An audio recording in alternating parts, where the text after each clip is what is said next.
Hi, my name's Colleen Grapes. I'm the pastry chef at Oceana in Midtown Manhattan, and today we're going to be making a panna cotta. I'm going to show you how to do the basic recipe for it, and then we'll put our own little flair into it to spice it up a bit.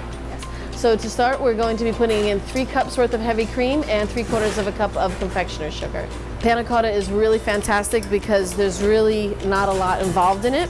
It's really quite easy to make at home. The reason why you want to sift the confectioner sugar as you're putting it in is so when it boils that it doesn't get clumpy. You want it to be nice and smooth so that everything dissolves evenly. So the next step in making the panna cotta is you're going to need to heat up the confectioner sugar with the heavy cream.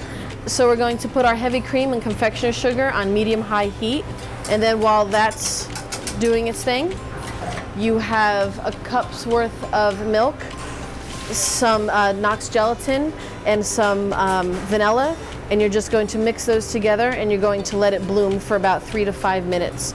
So that's about the perfect time for this to bloom while your heavy cream and confectioner sugar are heating up. Blooming your gelatin, what that means is you're rehydrating your gelatin with your liquid. So just mix those together, we'll just set it off to the side.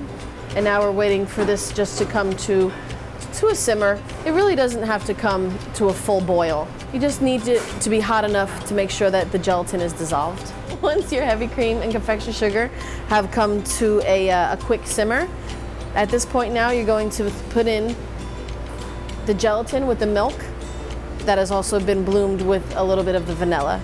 And you really want to make sure that you get as much of this out as you possibly can. And then I mix it in again by using a spatula. I don't whisk this in because so that you don't get the incorporation of air bubbles. Okay, so that's nice and mixed. All of the gelatin is all dissolved now. So now from this point, what you want to do is you want to grab yourself a bain-marie or some type of a container. You want to make sure that you have some type of a strainer on top of even a bowl is fine as well. You just want to strain that in just to make sure that you get out anything that might still be solid. And then that's all nice and beautiful and smooth. So then at this stage, the panna cotta is finished and you just need to put it in something so that it sets up. You can put it in a glass. Any type of vessel is absolutely fine, and just put it in the refrigerator probably for about 3 to 4 hours to make sure that it's set up. If it's in something that's thin enough, you can demold it and it'll hold its shape. But if you put it in a dish, or if you put it into a glass, you can put fruit or all sorts of things on top of it to make it a more complete dessert. Here we wanted to have something that had a little bit of a tooth and a little bit of a texture, a sweet texture. So we decided to put it on top of a beet cake. So you put it in any type of a container and you pour it in almost to the top. As it's cooling, the bubbles will automatically go away.